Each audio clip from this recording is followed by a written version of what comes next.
Hey, what is up, fight fans? In today's video, Tyson Fury made a crazy proposal to Francis Ngannou, asking him to get on his knees and kiss his feet.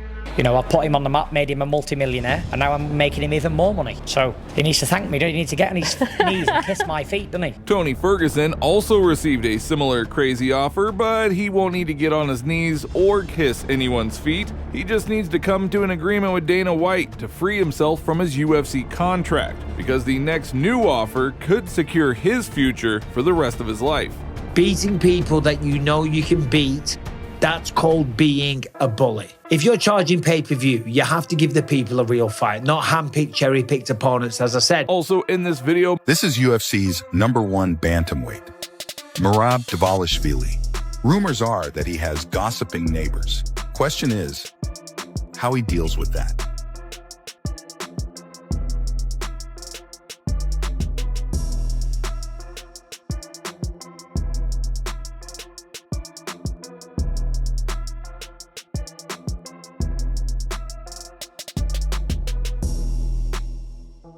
Merab is smart. Be like Merab. Merab Dvalishvili took to social media to publicly demand a debt from the first ever one championship champion, Antonio Malykhin, for not paying a bet they entered into 2022. So that is starting to heat up. Now, as you understand, publicly such an accusation casts a shadow on the reputation of the three-time champion, so this video is gonna be interesting. And now if you enjoyed the video, you know what to do. Your support means the world to us and we would truly appreciate it. Now, Tyson Fury, in the latest episode of the Stomping Ground podcast, invited Ngannou to express his gratitude in an unusual manner, by kneeling down and kissing his feet for making Ngannou very rich. Tyson Fury also shared his opinion on the upcoming fight between Francis Ngannou and Anthony Joshua. "I don't know how the fight will end. The one who will be the best this evening will win. They are heavyweight giants, so anyone can win," said the Brit. Now, if Joshua does lose to Ngannou, he will completely destroy his reputation. Anthony is in his home field and he has the necessary experience and arsenal of capabilities so that he does not repeat Fury's mistakes. As you remember, before the fight with Tyson Fury, no one seriously assessed Ngannou's prospects in boxing. Most believe that their fight was a one-time event. Francis was given no chance and was told that his boxing career would end at his debut performance. But Ngannou almost shocked the world. Left hook, boom, left hook, Ngannou drops him. Round 3, Fury is down. This was largely facilitated by Fury himself, who did not care about preparation and underestimated the skills of his opponent. Now Anthony is preparing for a fight not with some debutante, but with Francis Ngannou, who, according to millions of fans, defeated Tyson Fury. He got past the worst test of all time. Tyson Fury is an awful matchup for everybody. Everybody not named Usyk. But take Usyk out of this. But anybody else, Tyson Fury is a nightmare. Francis went through that nightmare. Anthony Joshua, less of a nightmare. Less of a nightmare. But the element of surprise is gone. So there's a lot of variables in this. But what I will say, if somebody's willing to engage with Francis Ngannou, you're willing to engage and trade shots with him, I'll take Francis. He's gonna knock you out. And Anthony Joshua's that guy. Doesn't have the same movement as a Tyson, doesn't have the same footwork as an Usyk. He will engage in that shootout. Well, I like Francis' chances. Because one thing nobody talks about is Francis' chin. That dude can take some shots. Anthony Joshua, can he take the Francis shot? I don't think so. We'll find out on Friday. I never watched The Simpsons, but after the fight, I kept seeing this all over. I mean, if you show this to somebody that didn't watch the fight or that didn't know Simpsons, he would think that the cartoon was made out of the fight, which actually is the opposite. The fight plicating, which is funny because nobody see this picture coming.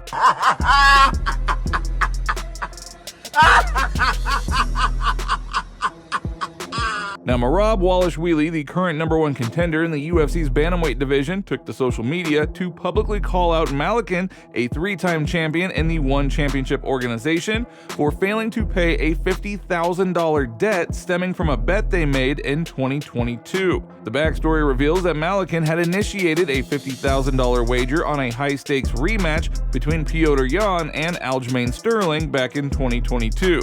Despite the odds favoring Yan, Dvalishvili accepted accepted the bet, displaying confidence in his prediction. However, after Sterling emerged victorious, as Wallace-Wheatley claimed, Malykhin failed to fulfill his financial obligation.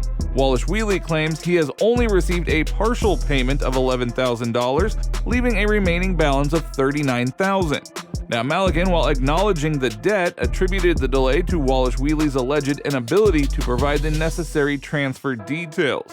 But the situation adds an unexpected layer to Malykhin's recent success, as just last weekend he solidified his dominance in the ONE Championship by defeating Rainier de Ridder and claiming the middleweight title, adding to his existing heavyweight and light heavyweight belts. However, as many believe, Wallace-Wheatley's public challenge casts a shadow over those achievements. So it still remains to be seen how Malykhin will respond to Wallace-Wheatley's public pressure and whether he will ultimately settle the outstanding debt. However, the MMA community responded to this situation and started joking around. One fan wrote, "Make him cut to 135 and fight it out." Another wrote he should send you one of his ONE Championship belts to melt down. Another wrote this news isn't new either. Public shame until all debts are repaid. Makes sense why Merab pummeled Jan like he stole his lunch. He better pay up. God forbid Merab holds on to you for 30 minutes and knees your legs. Be careful. But what do you guys think about this situation? Go ahead and leave your thoughts down in the comments. Goodbye. Goodbye, Kevin. No more. No more coach. He's my coach now. My coach. My coach. Bro, my coach. That's it. I'm gonna kidnap him now. Thank you. Hey, we gotta stop him. Champion Wrestling versus Georgia Wrestling. Let's go. February 17th. Yeah, you coaching me. You coaching me, right? You don't need. He's teaching me all the tricks how to beat him. He told me it's not that hard to beat Henry Cejudo. It's not that hard. It's not that hard. And the secret is you gotta pay that judge. Pay the judge? Hey, coach, I love my coach. According to Jake Paul, he would like to see El Kakui as his opponent in his debut MMA fight in the PFL League. And if Ferguson can negotiate a release from his contract with the UFC, this fight could set him up for the rest of his life and secure his financial future. Paul's offer, though met with skepticism by some, represents an opportunity for Ferguson to capitalize on name recognition outside of the UFC. Tony Ferguson, was he like said he wanted to fight? I'm calling out Jake. I would love to fight you, dude. I mean, I don't want to see him go out like that, you know, that'd be sad. He's a great guy, you know, we don't want that for Tony. For Ferguson, such a bout could potentially be a lucrative opportunity to secure his financial future. Ultimately, though, the decision rests with Ferguson. Former UFC middleweight champion Michael Bisping recently uploaded a video to his YouTube channel in which he criticized the quality of Jake Paul's opponents and called Paul a fake man who chooses his own rest with Tony Ferguson. Does he prioritize finishing his career on his terms, securing his financial future, or avoiding a potentially damaging fight? It all remains to be seen. Only time will tell when fans will witness this matchup unfold. That is all for today. If you liked the video, don't forget to like and subscribe to the channel because it is very important to us, and thank you all in advance.